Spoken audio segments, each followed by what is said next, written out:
आपने कहा पॉलिटिक्स में जाना चाहते हो, तो फेडरेशन की पॉलिटिक्स में क्यों नहीं? बन के बैठा हुआ है वो, किसी को अंदर आने नहीं देता। कितनी इंजरीज कब कब आपको फेस करनी पड़ी? मैं अगर आपको गिनाऊं तो मेरी बॉडी में कोई भी ऐसा पार्ट नहीं है जहाँ फ्रैक्चर या कोई ऐसा कट नहीं है। अगर ये कहें कि फेडरेशन को कोई मतलब नहीं है कि मेडल आता है या नहीं आता है, अपने आप को जब धनराज पिल्ले जैसे जो जिनको हम भगवान मानते रहे अपने साथ खेलने, मैं उनके साथ खेला हूँ, तो उनको नहीं इन्होंने रास्ता दिया, तो हमारे ऐसे जमीर कहते हैं ना कि एकदम से आपका खून ठंडा हो जाता है, वो इस तरीके से कि ये क्या हो गया, ये क्या हो गया। ज़्यादातर सभी लोग जूनियर में सेलेक्ट होते हैं, आप डायरेक्ट सीनियर में। 60 लोग वगैरह सेलेक्ट हुए थे प्रोबेबलिस्ट, तो मुझे वहाँ सेलेक्ट नहीं किया उन्होंने। बीइंग अ टॉप स्कोरर तब भी मुझे सेलेक्ट नहीं किया। ऐसा क्यों?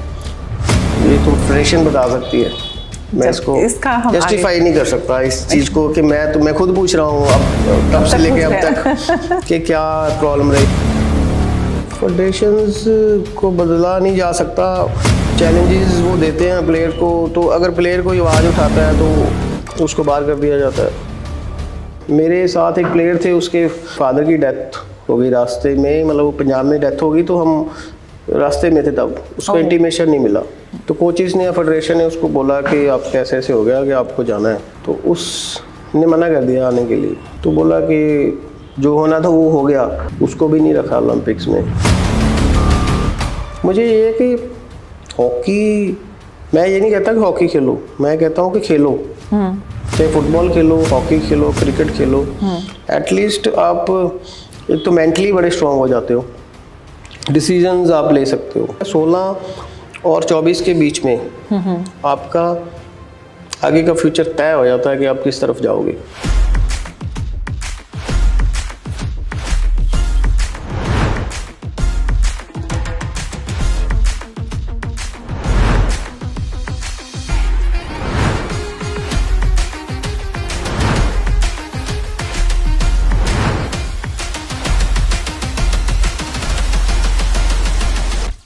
एक एक्स्ट्राऑर्डिनरी पर्सन जिसने डिफरेंट चैलेंजेस को फेस किया, लेकिन जिनके स्पिरिट ने उन्हें अनफेवरेबल कंडीशन में भी मदद की और अल्टीमेटली वो इतिहास के पन्नों में अपना नाम लिखने में कामयाब हुए।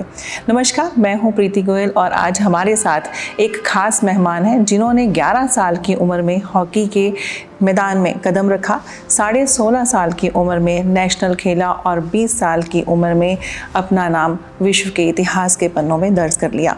तो मैं स्वागत करती हूँ फतेहगढ़ साहब से वाया चंडीगढ़ अपना सफ़र तय करके दुनिया में अपना नाम रोशन करने वाले इंद्रजीत सिंह चड्ढा का, जो गोल्ड मेडलिस्ट हैं हॉकी वर्ल्ड कप के, जो चंडीगढ़ हॉकी टीम के कोच भी रहे हैं और जो वन स्टेप अगेंस्ट ड्रग के लिए जो ये फाउंडर हैं उसके लिए काम कर रहे हैं, और इंडियन ऑयल में सीनियर मैनेजर हैं रिटेल सेल्स के। और आज इन्हीं से हम जानेंगे कि किस तरह से 20 साल की उम्र में जब इन्हें काफ़ी हेल्थ के चैलेंजेस आए थे तो वो किस तरह से उससे आत्मशक्ति से बाहर निकल कर आए, किस तरह से पत्रकार की कलम से निकले हुए शब्द इनके लिए मुसीबत साबित हुए, और इसी तरह की बहुत सी दिलचस्प बातें हम आज करेंगे। तो सबसे पहले मैं स्वागत करना चाहूँगी इंदर सर आपका। सबसे पहला क्वेश्चन ये कि जैसे हमने ये सुना है कि आपके जो भाई हैं वो भी हॉकी के प्लेयर रहे हैं, आपकी बहन भी हॉकी में थी, तो वो कहीं पीछे रह गए और आपका सफ़र आगे ये किस तरह से और कैसे हुआ? कई बार ऐसे होता है कि जब छोटे को सपोर्ट करनी होती है तो बड़े की जो सपोर्ट है वो उस तरीके से अपने आप को प्रेजेंट नहीं कर पाते जो आपके जो बच्चे को या छोटे भाई को। मेरे ख्याल से उन्होंने मुझे सपोर्ट किया, तो उन्होंने अपने करियर को दांव पे लगा दिया कि मुझे ज़्यादा प्रेस करके उन्होंने मुझे खिलाया आगे। एक चीज़ और जो हमने सुनी है कि शायद वो कोई मेडल लेकर आए थे और आपने उनसे वो मेडल मांगा था, और उसके बाद कुछ ये किस्सा था, इसके बारे में बताएं। स्कूल में हम लोग जब पढ़ते थे तो वो मेरे से पहले खेलते थे, 1-2 साल पहले शुरू किया उन्होंने, तो उन्होंने एक टूर्नामेंट जीता तो उनको मेडल मिला, तो मैंने बोला कि ये मेडल मुझे चाहिए, तो बोले ऐसे नहीं मिलेगा, तुझे खुद का लेना पड़ेगा। तो मुझे लगता है वो बात मुझे हिट कर गई, तो मैंने वहाँ से फिर शुरू किया खेलना। तो कहते ये ग्राउंड से मिलेगा, ऐसे कहीं दुकान से तो मिलेगा नहीं। तो ग्राउंड से जाना शुरू किया, जब मैं जीता तो पहला मेडल फिर मैंने उनके गले में डाला कि ये देखो मेरे वाला मेडल है अभी। यानी वो बात लग गई और वो उसने आपको यहाँ तक पहुँचा दिया। ये जो स्ट्रॉन्गनेस है ना, जो बातों से ही मेरे ख्याल से बंदे के अंदर आती है, जज्बा जो। बिल्कुल, और सब लोग लेते भी नहीं है इस जज्बे को, है ना। एक चीज़ और, जैसे आपकी आदत है खुद से खुद को चैलेंज लेने की। ज़्यादातर लोग करते हैं कि अगर कोई किसी के लिए नेगेटिव या एंटी रहता है तो वो उसके लिए कोई खुंदक रखते हैं, लेकिन आपकी आदत है कि जैसा कि फॉर एग्जांपल आपके ऊपर सुना था कि कुछ हमला भी हुआ था और आपने चैलेंज लिया था कि इन्हीं लोगों से मैं तालियां बजवाऊंगा। वो क्या किस्सा है? वो जब हम लोग स्कूल्स में, इंटर स्कूल होता है चंडीगढ़ में, तो टीमें बहुत होती है, जैसे काफ़ी स्कूल होते हैं, डीएवी स्कूल होता है, शिवालिक स्कूल होते हैं, मतलब स्कूल आपस में खेलते हैं चंडीगढ़ में। तो तब मुझे प्रॉब्लम आई, एक स्कूल में हमारे मैच थे, तो उनके साथ ही मैच था स्कूल में। तो उन्होंने एक डिसाइड कर रखा था कि इसको, क्योंकि मैं गोल कर रहा था उस, यानी खींचतान शुरू में ही स्टार्ट हो गई, शुरू से की हुई थी। तो उन्होंने कोशिश की कि मैं उस ग्राउंड में ना पहुंच पाऊँ, स्कूल के बाहर ही उन्होंने, उनके जो सीनियर, अंडर 14 की बात है, तो उनके जो +1 +2 के बच्चे थे, उन्होंने मुझे रोकने की कोशिश की। तो वो चाहते थे कि मैं ग्राउंड में ना पहुंचूं, ये पहुंचेगा तो गोल मारेगा। अच्छा। तो काफ़ी मेरे पे हमला हुआ। फिर मैंने टीचर्स को बताया कि मुझे सिक्योरिटी में लेके जाओ तो मैं वहाँ मैच खेल पाऊँगा, नहीं तो मुझे वो मैच भी नहीं खेलने देंगे। तो मेरे टीचर्स जाते थे साथ में स्कूल से मेरे साथ एज ए सिक्योरिटी, तो मेरे सीनियर्स, मेरे बड़े भाई वगैरह। तो ऐसे लगता था कि मैं यहाँ से तेरा शुरू हो गया, ऐसे मतलब सेलिब्रिटी की एक वो आ गई फील। तो पर लेकिन वो सेलिब्रिटी को एक परफॉर्म भी करना होता है। बिल्कुल। तो वो तो अभी स्टार्टिंग थी। तो मैं अंदर जब ग्राउंड में मैंने परफॉर्म किया, मैंने उनको हराया, हम लोगों ने, मैंने गोल किया। तो बाहर से हूटिंग कर रहे थे, हॉस्टल से भी, जो उनके स्कूल का हॉस्टल था। तो एक दिन मैंने वहीं से चैलेंज लिया फिर कि एक दिन ये हॉस्टल वाले तेरे लिए ताड़ियाँ भी मारेंगे, आज तो ये गालियाँ दे रहे हैं कि तू अगेंस्ट खेल रहा है इनके, तो एक दिन यही तेरे को अपने हाथों पे, कंधों पे उठा के सेलिब्रेशन करेंगे। तो वो नेक्स्ट 1-2 मंथ के बाद ही वहाँ नेशनल था, तो मैं चंडीगढ़ की तरफ से खेल रहा था, उसी स्कूल में मैच हुआ। तो मेरे लिए हूटिंग की उन्होंने, मैंने गोल मारा। तो जब किसी और स्टेट पे, तो वो चैलेंज मुझे लग रहा है पूरा हो गया। तो फिर मैं वहाँ यूनिवर्स को मैसेज दिया था, वो आपका पूरा हो गया कि मैं इन्हीं से तालियां बजवाऊंगा। कुछ ज़्यादा ही लगाव नहीं है आपका, कुछ इस तरह की चोटें, कुछ इंजरीज, या जैसा शुरू से लेकर आपके साथ ये चीज़ें हुई, तो कितनी इंजरीज कब कब आपको फेस करनी पड़ी? मुझे तो, मैं अगर आपको गिनाऊँ तो मेरे बॉडी में कोई भी ऐसा पार्ट नहीं है जहाँ फ्रैक्चर या कोई ऐसा कट नहीं है।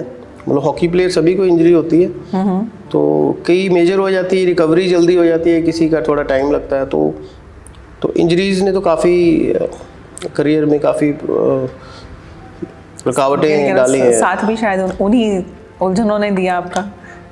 शायद मेरा इंजरी की वजह से स्ट्रांग हो गया खुद को। आप बेड पे उस टाइम पे देखते हो, जब आप ग्लैमर में होते हो, पीक में होते हो, और आप एकदम से बेड में, आपको कोई मतलब 2-2 घंटे आप सोचते रहते हो कि कैसे वापस आऊँगा। तो वो चैलेंजेस आपको स्ट्रांग बना देते हैं। पहले आप सीनियर टीम में सेलेक्ट हुए, उसके बाद आप बाद में गए, ये कैसे? ज़्यादातर सभी लोग जूनियर में सेलेक्ट होते हैं, आप डायरेक्ट सीनियर में। मैं आपको एक किस्सा बताता हूँ। मैं अंडर 16 नेशनल खेलने गया था, तो वहाँ पे मेरे सबसे ज़्यादा गोल थे, तो मुझे वहाँ पे सिलेक्ट नहीं किया। 60 लोग वगैरह सिलेक्ट हुए थे प्रोबेबलिस्ट, तो मुझे वहाँ सिलेक्ट नहीं किया उन्होंने। बीइंग अ टॉप स्कोरर, तब भी मुझे सिलेक्ट नहीं किया। ऐसा क्यों? ये तो फेडरेशन बता सकती है, मैं इसको जस्टिफाई नहीं कर सकता इस चीज़ को कि मैं खुद पूछ रहा हूँ अब तब से लेके अब तक कि क्या प्रॉब्लम रही। लेकिन चलो, ये स्टार्टिंग में अगर हम ऐसी चीज़ें आती हैं तो ये खुद ही बंदे को स्ट्रॉन्ग बना देती हैं। तो अंडर 16 में फिर वो कैंप चंडीगढ़ में लगा, तो यहाँ पे लोकल टीम से मैं खेलता था, तो हमारे साथ ही उनके मैच होते थे, तो मैं गोल मारता था उन पे। तो उनके कोच ने मुझे बोला कि आप कैंप ज्वाइन करो। मैंने बोला कि नहीं, मैं नहीं करूँगा कैंप ज्वाइन। अभी कैंप ज्वाइन करूँगा तो ऐसे लगेगा लोगों को कि ये किसी से कहलवा के आ गया या कोई सिफारिश इसकी लगी है। तो मैंने नहीं ज्वाइन किया। तो उसी दरमियान एक टूर्नामेंट होता है MCC मद्रास में, वह मैं ऑल इंडिया कस्टम से खेला, सीनियर डिपार्टमेंट से। मेरा पहला टूर्नामेंट था वो डोमेस्टिक का। तो वहाँ से कोचिस की नज़र में आया कि अच्छा खेल रहा लड़का, तो वहाँ से बातें शुरू हो गई। तो फिर उन्होंने टूर्नामेंट में मुझे देखते देखते 2-4 टूर्नामेंट खेलो, वहाँ से कैंप में मेरा नाम आ गया। तो आप पहले सीनियर खेला। 16 में मुझे रखा नहीं, सीनियर खिलाया। तो वो भी देखो एक बहुत बड़ा गैप है, 16 साल की टीम से नहीं आपको सिलेक्ट किया, वो शायद वो भगवान ने वो डेस्टिनी से निकाल दिया था कि ये 16 नहीं खेलना, तूने सीधा 11 में खेलने के बाद भी जर्मनी के लिए पासपोर्ट क्यों नहीं दिया? ये फेडरेशन की और सिलेक्टरों की बात हमें समझ नहीं आती किसी भी प्लेयर को। बहुत बड़े बड़े प्लेयर भी हुए हैं जिन्होंने 4-4, 5-5 ओलंपिक्स खेली हैं, तो उनको बधाई भी अच्छी नहीं दी गई, जैसे उनका रिटायरमेंट का टाइम था तो एक बता सकते थे कि आप ये आपका लास्ट मैच है, ये 5 मैच है या लास्ट टूर है आपका। तो मैं तो तब बहुत छोटा प्लेयर था, मतलब अपने आप को जब धनराज पिल्ले जैसे जो जिनको हम भगवान मानते रहे अपने साथ खेले, मैं उनके साथ खेला हूँ, तो उनको नहीं इन्होंने रास्ता दिया, तो हमारे ऐसे। तो मतलब आप ये कह रहे हो कि फेडरेशन कहीं ना कहीं जिम्मेदार रहती है कि अगर एक खिलाड़ी अपनी काबिलियत होने के बाद भी अगर वो चीज़ हासिल नहीं करता तो? बिल्कुल। वो हुआ किस्सा ये था कि ओलंपिक्स का कैंप लगा 2004 का यूएस में, तो यूएस से वापसी आते समय हमने एक 4 नेशन टूर्नामेंट खेलना था नीदरलैंड में। तो नीदरलैंड में 4 नेशन टूर्नामेंट में मैं प्लेइंग की, मैंने 11 में खेला, मैं जितने भी मैच से, तो ऑलमोस्ट ऑल वो 24 से आप 11 में खेलते हो तो आपको पक्का यकीन होता है कि आप सिलेक्टेड ही हो, कि आप पहले 11 में खेल रहे हो। तो फिर वो टीम वहाँ से आती है, तो एयरपोर्ट पे आके उन्होंने बोला कि जो जिस प्लेयर के हम पासपोर्ट लेंगे वो नेक्स्ट जर्मनी के बाद एथेंस ओलंपिक्स में पार्टिसिपेट करेंगे। तो हमें तो पूरे हम पासपोर्ट निकाल के खड़े हुए थे वहाँ के, हमारा पासपोर्ट आएगा, लेकिन ऐसे ऐसे पासपोर्ट पकड़ रहे थे, तब उन्होंने मेरा पासपोर्ट नहीं लिया। तो गुस्सा बहुत आया और ज़मीर कहते हैं ना कि एकदम से आपका खून ठंडा हो जाता है, वो इस तरीके से कि ये क्या हो गया, मतलब शायद बाद में लेंगे, पहले जूनियर्स के नहीं ले रहे हैं। लेकिन वो बड़ा मेरे लिए बड़ा शॉकिंग था। तो अगर ये कहें कि फेडरेशन को कोई मतलब नहीं है कि मेडल आता है या नहीं आता है, उन्हें सिर्फ जिस तरह से आप कह रहे हो कि कुछ सिलेक्टेड के ही उन्होंने पासपोर्ट लिए, फेडरेशंस को बदला नहीं जा सकता, चैलेंजेस वो देते हैं प्लेयर को, तो अगर प्लेयर कोई आवाज़ उठाता है तो उसको बाहर कर दिया जाता है। अगर कोई अच्छे काम के लिए भी, अगर हम कभी काफ़ी जगह पे जैसे टीम इकट्ठी भी हुई कि ये गलत हो रहा है या फलाना, फिर उनमें से 3-4 प्लेयरों को बाहर निकाल दिया गया। 98 एशियन गेम से उन्होंने कुछ आवाज़ उठाई फेडरेशन के खिलाफ, तो वो प्लेयर बाहर हो गए। चाह तो सभी इकट्ठे होके बात करें, उसमें से 2-4 बात करते हैं तो 2-4 अंदर की बात बाहर कर देते हैं, तो वो सारी एक मेरे ख्याल से टीम पूरी बनती नहीं है। वो एक फेडरेशन, प्लेयर्स और सभी को इकट्ठे होकर चलना चाहिए, तो मेडल आ सकता है। लेकिन आपने तो खुद एक कोच की तरह भी तो काम किया है, तब आपको कहाँ लगता है कि कहाँ कमी कहाँ पर है? जैसे जो प्लेयर खेलता है वो तो ग्राउंड में वो 4 लाइनों के अंदर बहुत मेहनत करता है, और जो किसी ना किसी हद तक फ़र्क ज़्यादा नहीं होता, 19-20 का फ़र्क होता है। जो 19 वाला होता है वो थोड़ा ग्राउंड के बाहर ज़्यादा मेहनत करता है, तो वो फिर उसकी मेहनत जो बाहर करता है, वो उसकी मेहनत की हुई वो फिर जो 20 वाले हैं उन पे काफ़ी प्रेशराइज है, मतलब कोचिज़ पे प्रेस डालते हैं वो, तो कोचिज़ को फिर जो 20 वाले हैं उनको बाहर निकाल के 19 वालों को खिलाना पड़ता है। तो ये मैं महसूस तब किया मैंने जब मैं चंडीगढ़ का कोच बना, तो वहाँ पे भी काफ़ी लोगों को था कि चंडीगढ़ को कि पंजाब, हरियाणा और हिमाचल से रिलेटेड है चंडीगढ़, तीन स्टेटों के प्लेयर खेलते हैं चंडीगढ़ से। चंडीगढ़ के खुद के प्लेयरों की कई बार उतनी वैल्यू नहीं पड़ती जितनी बाहर के प्लेयरों की पड़ जाती है। तो कभी आते हैं फ़ोन, लेकिन मेरे ख्याल से मेरा टेन्योर इसलिए छोटा रहा कोच का कि मैं वो खुद पे लेके कि मेरे को निकालने के लिए भी तो कभी फ़ोन आया था, तो मैं अच्छे प्लेयर को बाहर नहीं निकलने दूंगा। तो मैंने वो चैलेंज लिया। एक किस्सा भी था ना कि धूप बहुत ज़्यादा है, ये क्या किस्सा था? वो एक्चुअली जब मैं टीम को लेके गया वहाँ पे, तो क्योंकि खेलते खेलते मैं 16-17 में छोड़ी हॉकी, तो मैं तभी मुझे फेडरेशन के प्रेसिडेंट ने बोला कि आपको कोचिंग करनी है चंडीगढ़ के लिए। तो क्योंकि हॉकी से टच था एकदम से, तो मैंने उनको हाँ कर दी। पर जब ये किस्से आए कि ऐसे ऐसे होता है, तो फिर मैं थोड़ा दिल टूट गया, क्योंकि दूसरे बंदे साथ में ज़्यादा जुड़ जाते हैं और अच्छा बंदा अकेला रह जाता है। तो तब मैं टीम लेके गया, तो वहाँ पे भी चैलेंज शुरू हो गए। तो वहाँ पे पहले मैच में हमारा एक मैच था बड़ी टीम के साथ, तो बड़े प्लेयर थे, ओलंपियन थे, उन्होंने बोला कि हाँ भाई खेलने आया, धूप बहुत है। तो मैंने कहा भाई साहब मैं खिलाने आया हूँ इस बार, तो कोई बात नहीं। तो वो हमसे हार गए मैच। तो फिर मैंने उनको बोला जाके, मैंने कहा भाई साहब धूप बहुत थी इसलिए शायद आपकी टीम हार गई। तो वो शुरू से चैलेंज लेने की आदत थी, मैं थोड़ा बड़ा बोला भी था, क्योंकि ऐसे थे कि कोई किसी की सपोर्ट नहीं ली। सपोर्ट जब आप खुद अपनी करते हो या आपकी फैमिली आपके पीछे खड़ी है, तो वो चैलेंजेस आप ले सकते हो। कुछ शायद जैसा आपने बोला कि बड़बोले ज़्यादा थे आप, तो शायद उसी का कोई खामियाजा भुगतना पड़ा था जब आपसे किसी रिपोर्टर ने पूछा कि आप ये काले और पीले रंग का मास्क क्यों पहनते हैं, वो क्या चीज़ थी? एक्चुअली मेरे थोड़ी स्किन की प्रॉब्लम हो गई थी यूएस खेलने के बाद। यूएस में वहाँ पे एक टूर्नामेंट खेलते हैं हम, कैलिफोर्निया कप, तो वहाँ से स्किन में थोड़ा प्रॉब्लम हो गई। तो डॉक्टर ने बोला कि आप डायरेक्ट जो ना धूप सूरज को नहीं फेस कर सकते।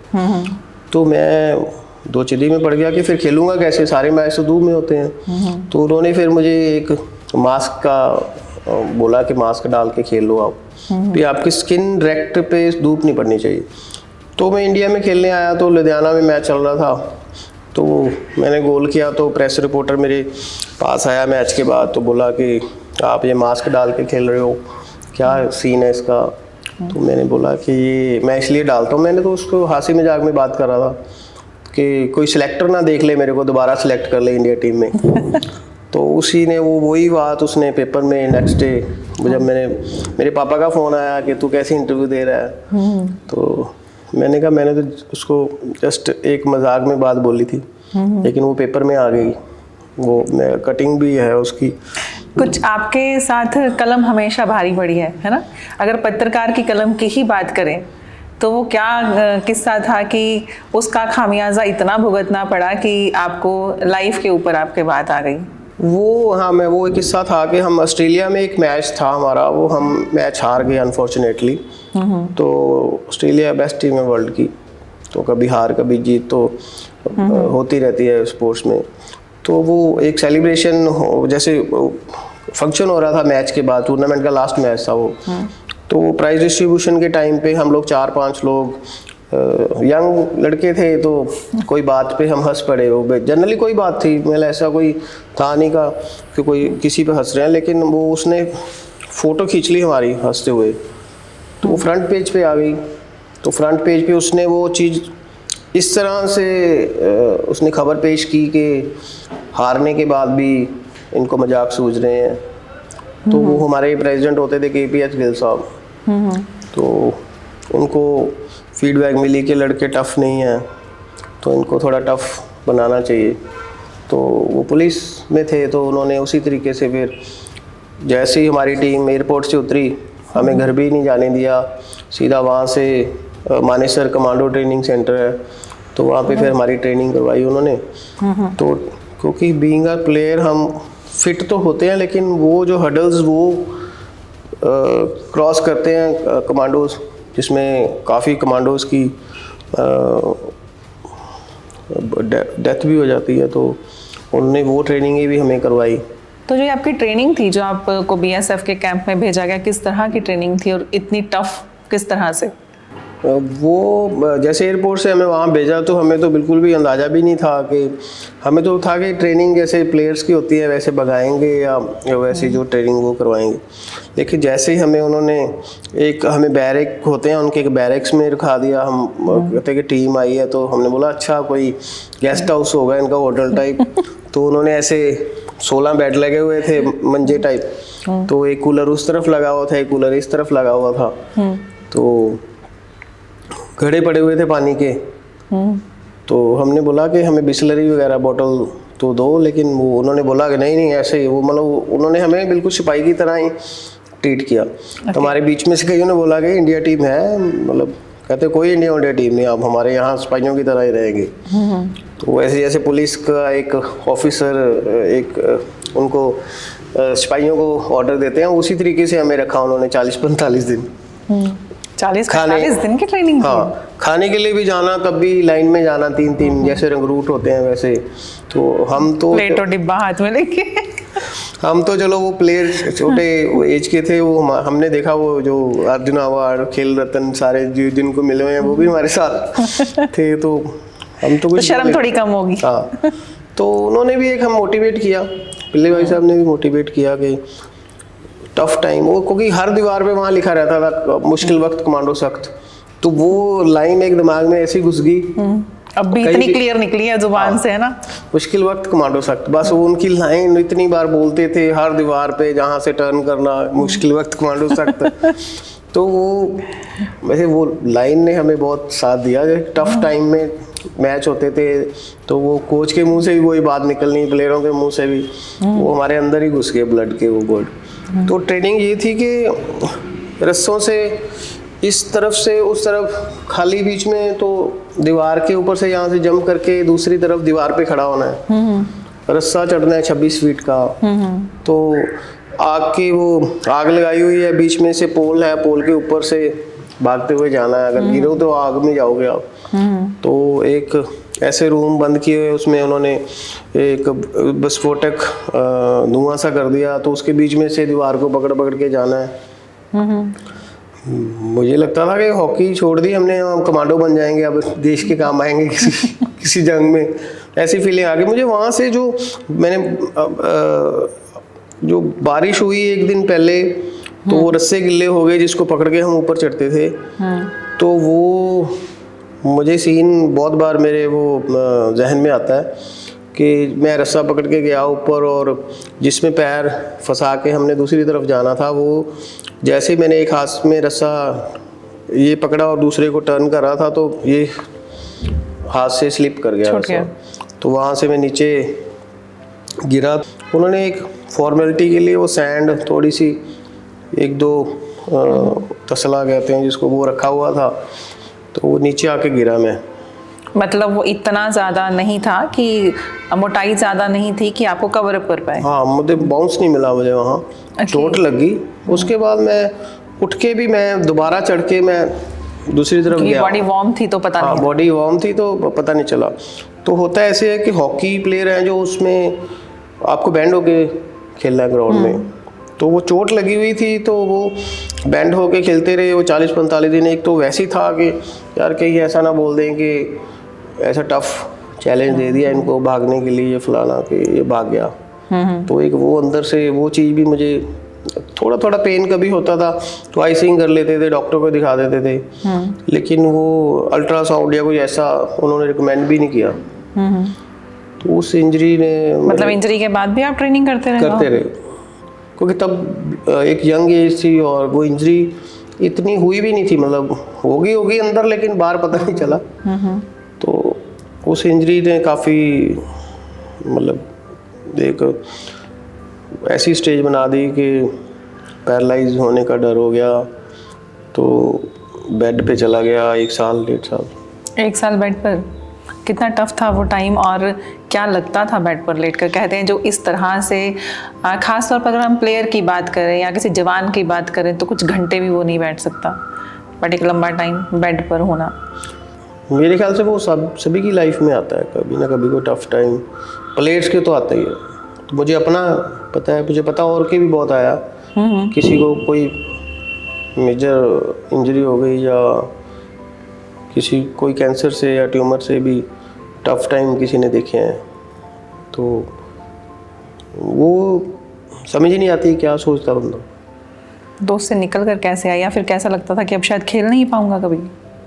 मतलब मैं तब खेलता था, मुझे स्टाइलिस्ट प्लेयर भी मिला, लोग फॉलो करते थे तब मुझे उस एज में भी, 20 साल की उम्र, 20 साल की एज में भी। तो वो चीज़ सारी छूट गई। आपकी फैमिली साथ में खड़ी, आपकी जो दोस्त होते बचपन के, तो लेकिन आप वो स्टेज जो छोड़ के आए हो वो आपको याद आती रहती है कि वहाँ मुझे वहाँ खेलना था।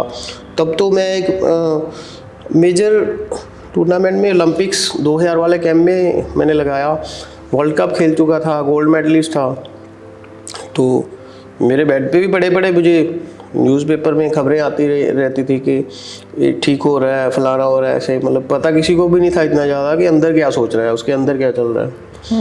तो मैं सेंटर टेबल पे 6 महीने मैं सेंटर टेबल पे सोया हूँ, क्योंकि बेड पे उस तरीके से आपकी बॉडी, आपको एक गर्दन और पैर दोनों लगे हवा में होने चाहिए, तब आपकी बैक नीचे लगती है।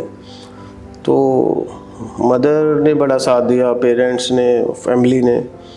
तो फिर धीरे धीरे जैसे लोग मिलने आते थे, कई कोचेज़ भी मिलने आए, तो कोई डॉक्टर आया, कोई, उन्होंने कभी कभी किसी ने कुछ बोला कि बाहर तो तुझे खुद ही आना है, कोई तुझे पकड़ के बाहर नहीं लेके आ सकता। तो जैसे डॉक्टर ने, वो मुझे डॉक्टर ने बोला, जिसको पहले मैंने दिखाया, जब इंजरी ज़्यादा होगी तो उसने बोला कि या तो तेरे लेग्स काम करना बंद कर देंगी और या तेरा एक साइड रुक जाएगा। तो मुझे पता नहीं मैं कौन सी उसको चैलेंज दे के आ गया डॉक्टर को कि आप एक दिन मैं आपको बताऊंगा कि मैं वापस आऊँगा टीम में। यानी फिर से वो जो खुद को चैलेंज देने की आदत थी वो यहाँ पर काम कर गई। तो मैंने उनको बोला कि मैं उस दिन सेलेक्ट होके पहले आपके पास आऊँगा। कोचेज़ ने बोला कि ये आपको निकालनी पड़ेगी बात दिमाग से, धीरे धीरे आप वॉक करना शुरू करो, क्योंकि यूरिन में ब्लड आ रहा था, लेकिन इतना 3-4 पेन किलर ले रहा था। इसका इलाज रेस्ट ही है, और वो भी सिर्फ 20 साल की उम्र में। 20 साल की उम्र में। तो अभी तो शादी वादी भी नहीं हुई थी। जैसा कि प्लेयर्स के साथ तो ज़्यादातर रहता ही है ना कि हाँ, कि अब गोल्ड मेडल भी आपने लिया है, तो कोई लाइकिंग डिसलाइकिंग, तो कोई इस तरह का किस्सा कि किसी की ज़्यादा आपके लिए कोई सॉफ्ट कॉर्नर, या आपका कहीं कोई सॉफ्ट कॉर्नर? मुझे याद है कि बोलते थे कि आपकी गर्लफ्रेंड कौन है, कई क्वेश्चन पूछे मुझे कई चैनल्स पे। सबसे पहले आता है क्वेश्चन ये।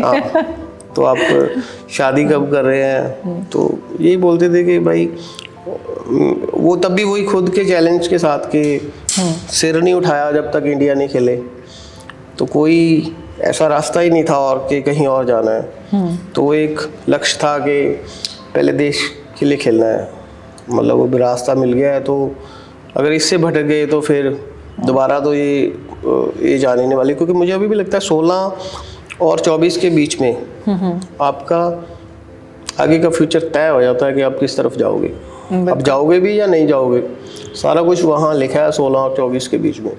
True.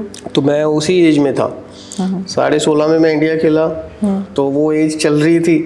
तो मैं अगर इससे भटका तो फिर भटक जाएंगे। लोगों ने काफ़ी इस स्टेज पे आगे कॉलर खड़े किए हैं, तो काफ़ी मात भी खाई है, काफ़ी निकल भी गए हैं, लेकिन जब आप उस इंजरी से बाहर निकले तो कितना मुश्किल और आसान था दोबारा खुद को उस जगह तक लाना जहाँ से आप एकदम गिरे थे? मुझे याद है, जब मैं, शायद मेरी पुरानी परफॉर्मेंस से मैं रिकवरी के उसमें था कि मैं धीरे धीरे रनिंग करना शुरू कर दिया था। मेरी पोजीशन चेंज हो गई थी, मैं पहले सेंटर फॉरवर्ड खेलता था, काफ़ी टूर्नामेंट्स में मैं बेस्ट स्कोरर निकला। तो वो चैलेंज था, क्योंकि अगर आप फ्रंट लाइन में खेलते हो तो आप अग्रेसिव होने चाहिए, एजिलिटी होनी चाहिए, आपकी बॉडी की मूवमेंट फास्ट होनी चाहिए। तो वो ख़त्म हो चुकी थी, तो वापस उस पोजीशन पे मुश्किल था क्योंकि स्पोर्ट्स में ये है कि अगर आप 6 महीने के लिए बाहर होते हो, 6 महीने तो मैंने ज़्यादा बोल दिया, आप 1 महीना बाहर हो तो आपकी जगह कोई और ले लेता है। तो वो करीब वहाँ तक बने रहने के लिए लगातार मेहनत की जरूरत। मुझे वो लाइन अभी भी याद है कि टीम में आना मुश्किल तो है, लेकिन उतना मुश्किल नहीं है, टीम में रहना उससे भी ज़्यादा मुश्किल है।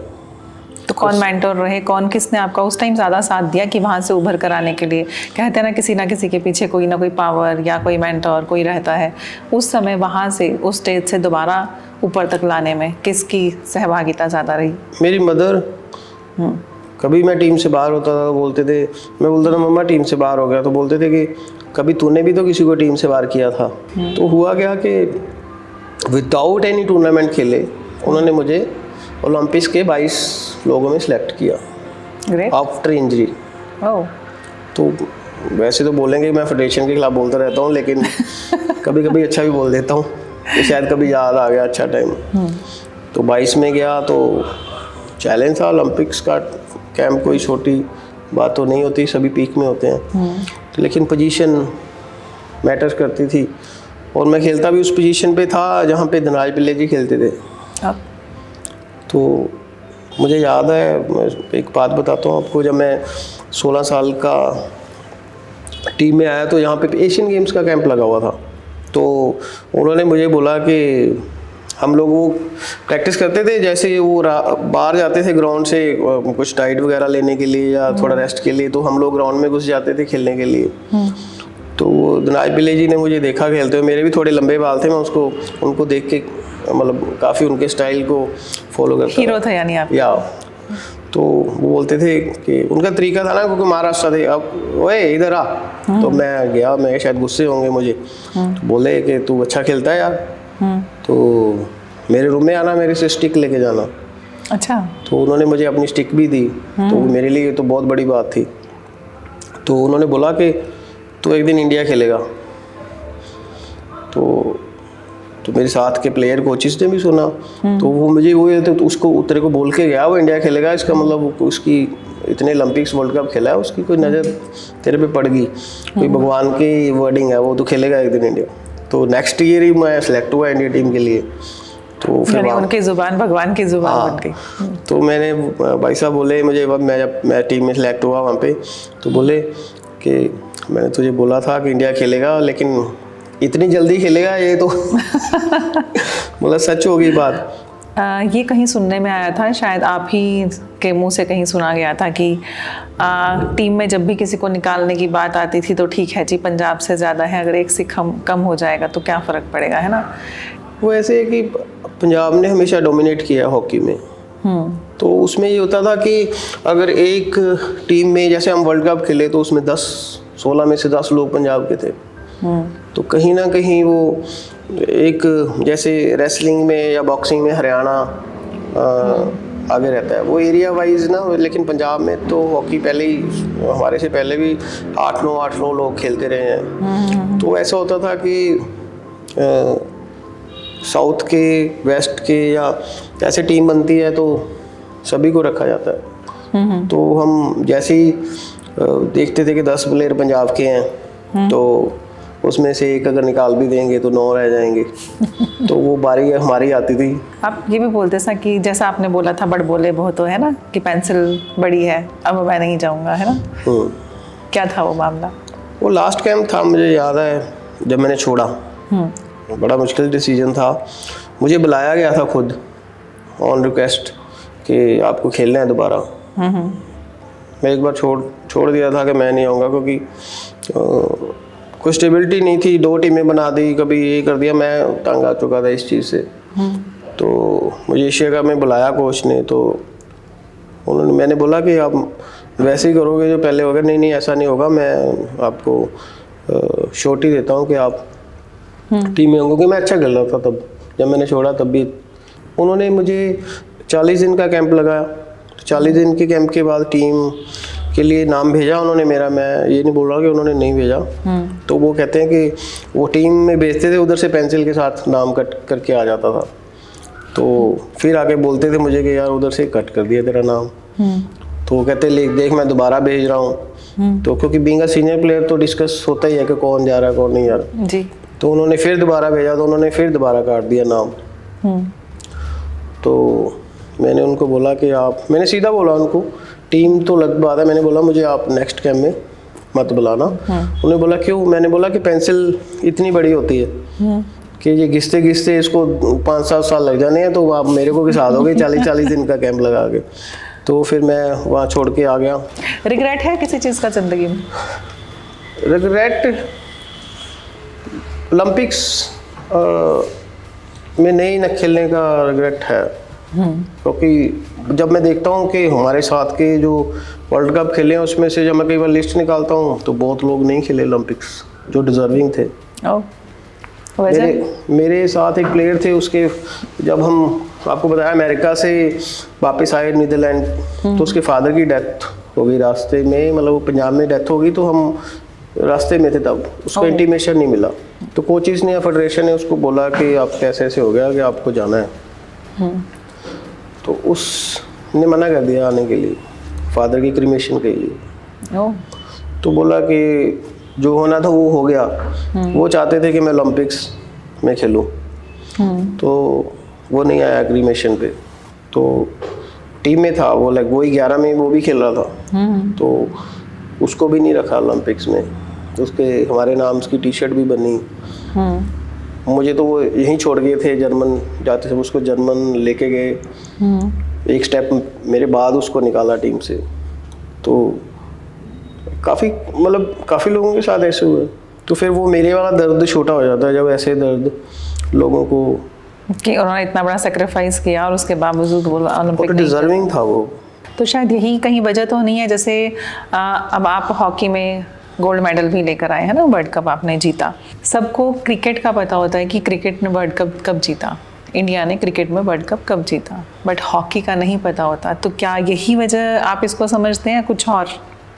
व्यूअरशिप है जो आप देखो कि आप किसी भी चीज़ को दिखाते रहोगे तो वो लोगों को याद रहेगी। जैसे आप देखो कन्फेक्शनरी स्टोर में भी जाते हो या ऐसी चीज़ें लेने जाते हो तो वो आपको चीज़ बार बार वो कंपनीज मार्केटिंग करती रहती है उस चीज़ की, तो वो चीज़ जो ज़्यादा दिखाएगा वो ज़्यादा बिकेगी। लेकिन जगह जो क्रिकेट ने अपनी बनाई है वो हॉकी नहीं बना पाया जीतने के बावजूद। वही कह रहा हूँ कि उन्होंने एक अच्छे तरीके से मैनेजमेंट उनकी जो है वो बहुत अच्छे तरीके से है। 1983 में वर्ल्ड कप जीते हैं, तो उसके बाद सबको पता है तो इंडिया 1975 में वर्ल्ड कप जीता, क्योंकि मैंने बोला ना आपको कि पहले पंजाब के प्लेयरों को निकाल देते ज़्यादा, क्योंकि ज़्यादा होते थे। तो हॉकी ने ज़्यादा जीता है, हॉकी ने इतने 8 ओलंपिक्स के गोल्ड जीते हैं, एक वर्ल्ड कप जीता है। तो हमारा जो दौर हॉकी का खराब वो 83 में वर्ल्ड कप जीते, हम 80 में ओलंपिक्स जीते, लेकिन उसमें काफ़ी देशों ने बाइकआउट किया हुआ था। तो उसके बाद वो ग्राउंड चेंज हो गए, टर्फ ग्रास से टर्फ पे आ गई, तो हमारा वो नीचे को ग्राफ चला गया, उनका वो ऊपर को चला गया, वो गैप बढ़ता गया। उसके बाद उन्होंने व्यूअरशिप जो है लोगों में, उन्होंने अपनी मार्केटिंग की। और मेरे ख्याल से क्योंकि हॉकी अगर 11 बंदों ने खेलने हैं तो 11 बंदों के पास हॉकी होनी चाहिए। तो 2 बेटे हैं आपको, किसी को डालोगे हॉकी में, भेजोगे? हाँ, मेरा बेटा छोटा हॉकी खेले, अब बड़ा सॉकर खेल रहा है। तो बेटी मेरी मतलब अभी तो छोटे हैं, वो 7 साल के 7.5 साल के हैं, ट्विन्स हैं, बेटा बेटी, और बड़ा बेटा 13 साल का, वो फुटबॉल खेल रहा है। मुझे ये है कि हॉकी, मैं ये नहीं कहता कि हॉकी खेलो, मैं कहता हूँ कि खेलो, चाहे फुटबॉल खेलो, हॉकी खेलो, क्रिकेट खेलो, एटलीस्ट आप एक तो मेंटली बड़े स्ट्रांग हो जाते हो, डिसीजंस आप ले सकते हो। दूसरा है कि एम्प्लॉयमेंट बहुत है स्पोर्ट्स में। आपने कहा ऐसा एम्प्लॉयमेंट बहुत है ना, लेकिन उसके बावजूद ज़्यादातर पेरेंट्स बच्चों को खेलने ही नहीं देते। क्या करोगे खेल के, पढ़ लो। आपके लिए कितने चैलेंज थे, और अगर मैं कहूँ तो आगे बच्चों के लिए कितना सही डिसीजन है कि गेम में जाए ना जाए? ज़्यादातर यही होता है, बच्चा अच्छा भी खेल रहा होता है तो टीचर्स भी यही बोलते हैं कि क्या करोगे बेटा, पढ़ लो, खेल के क्या करोगे। डर, लोगों का डर, जो अंदर का डर है ना, वो उनको मारता रहता है। आप देखो इंजीनियर्स कितने बनते हैं, हार्डली 1-2 इंजीनियर का पता होता है कि वो उसने ये बिल्डिंग बनाई है या उसने ये ब्रिज बनाया है। प्लेयर एक सभी अपना नाम बना जाते हैं। खेलना बहुत मुश्किल है, लेकिन उस स्टेज में पहुंचना टफेस्ट है, क्योंकि आप देश के लिए अगर खेल रहे हो तो आप अगर 11 में खेल रहे हो तो मीन्स आप 140 में से 11 में सिलेक्ट हुए हो। इंजीनियर तो हर स्टेट में बनते हैं, कितने भीड़ में आप छुप जाते हो। एक्स्ट्राऑर्डिनरी बनना है तो आपको स्पोर्ट्स ऐसा जरिया है कि आप जल्दी आप दिख सकते हो। आप पे खुद पे डिपेंड करता है कि आपके लिए खुद कितना मुश्किल था, या आपको घर से कितना प्रेशर या कितना आपको हेल्प मिली कि आप सिर्फ गेम में ही निकल गए? नहीं, आपको क्योंकि गेम में मैं दिख गया। पढ़ाई में ये था कि सारी फैमिली पोस्ट ग्रेजुएट है, मेरे फादर लॉयर हैं, ब्रदर दोनों लॉयर हैं, मेरी सिस्टर्स पोस्ट ग्रेजुएट थी तीनों। फिर बोला नहीं क्या निकम्मा का गेम में चला हुआ है? नहीं, वो ऐसे होता था कि मैं घर में जिस भी रूम में घुसते थे तो पढ़ ले ऐसी आवाजें आती थी। तो उस चक्कर में फादर तो कई बार मुझे बोल देते थे कि यार तू कमजोर सी BA कर ले, मतलब पासिंग जैसी। तो मैं बोलता था, वो चैलेंज वही फिर आ जाता था कि नहीं, मैं फर्स्ट डिवीजन में करूँगा। फर्स्ट डिवीजन में मैंने ग्रेजुएशन की है पंजाब यूनिवर्सिटी से, मैंने MBA भी की है। हाँ, पढ़े लिखे प्लेयर हैं। पढ़े लिखे तो मैं जब भी किसी ग्राउंड में जाता हूँ तो बच्चों को हाथ मिलाता हूँ, तो उनको बोलता हूँ खेलना ज़रूर है, साथ में पढ़ना है। आपका दिमाग भी खुलता है, आप अपने आप को प्रेजेंट भी कर सकते हो। आपको बोलना नहीं आएगा तो आपकी कोई बात भी नहीं सुनेगा। अगर आप प्लेयर नहीं होते तो क्या होते? अगर मैं प्लेयर नहीं होता तो वैसे तो मैं ऐसा हो ही नहीं सकता था, मैं प्लेयर ना होता तो मैंने तो वो दूसरा प्रोफेशन छोड़ दिया खुद ही। तो मैं फिर दूसरा प्रोफेशन कौन सा? मैं फिल्म इंडस्ट्री में होता हूँ। अच्छा, कैसे? तो मुझे काफ़ी कोई किस्सा है इससे जुड़ा हुआ, कोई किस्सा या कुछ? मुझे याद है कि मैं हमारे स्कूल्स के टूर्नामेंट होते हैं, दिल्ली में नेहरू टूर्नामेंट होता है, तो वहाँ पे मुझे एक फ़िल्म की ऑडिशन के लिए बुलाया था। तो मुझे याद है उस दिन हमारा मैच था पाकिस्तान के साथ, स्कूल लेवल का। अभी तो चैलेंज हो गया, तो ऑडिशन में जाऊंगी। वो मैच, क्योंकि मैच खेलना बड़ा ज़रूरी था, आप उस जगह पे पहुंच गए हो कि जो आप चाहते हो लाइफ में, और दूसरी ऑप्शन तो एकदम से आई। अगर मुझे लगता है अगर उसके लिए अगर मैच ना होता फिर मैं निकल गया होता। वहाँ जाके क्या पता किसी डायरेक्टर के घर के बाहर बैठे होते, ना कुछ शिट होते या कुछ होते। इसमें तो रिग्रेट तो नहीं मान सकते, क्योंकि अगर आपने दूसरा रास्ता चुना तो आपने उसमें अचीव किया है। अगर ना अचीव कर पाते फिर रिग्रेट रहता बहुत ज़्यादा। तो रास्ता तो वही था, लेकिन ये बीच में मैं इस तरह पता नहीं कैसे वो भाई के साथ चैलेंज हो गया। तो भाई को मेडल मांगा, तो अगर भाई दे देता शायद वो मेडल से संतुष्टि हो जाती। तो मुझे मेडल लेना था अपना। तो फिर वो वर्ल्ड कप का गोल्ड मेडल लेके भगवान ने हमारे इतनी रिस्पेक्ट मिली है लोगों से। आप शुरू से स्पोर्ट्स के पीछे भागे, है ना, मेडल एंड ऑल, बहुत सारी पॉलिटिक्स भी आपने झेली, इंजरीज भी रही, फिर भी अक्सर आप कहते हो कि स्पोर्ट्समैन का ठप्पा नहीं चाहिए, ऐसा क्यों? वैसे कि जैसे अभी डिपार्टमेंट्स में जाते हैं या कहीं पे भी कैजुअल सा लिया जाता है कि शायद स्पोर्ट्समैन स्पोर्ट्स के अलावा और कोई काम नहीं कर सकते। मैं लोगों को बोलना चाहता हूँ कि डिसीज़न लेना मुश्किल होता है, जो हम वो ले सकते हैं। और स्पोर्ट्समैन एक डिसीजन ले सकता है। वो डिसीजन ऐसे ले, जब हमने खेलते हुए ऐसे डिसीजन लिए हैं, तो वो टाइम के साथ हम क्यों नहीं डिसीजन ले सकते।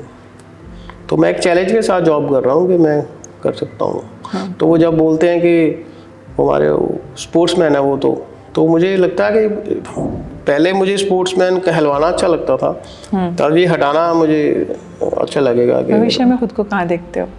मैं पॉलिटिक्स में जाना चाहता हूँ।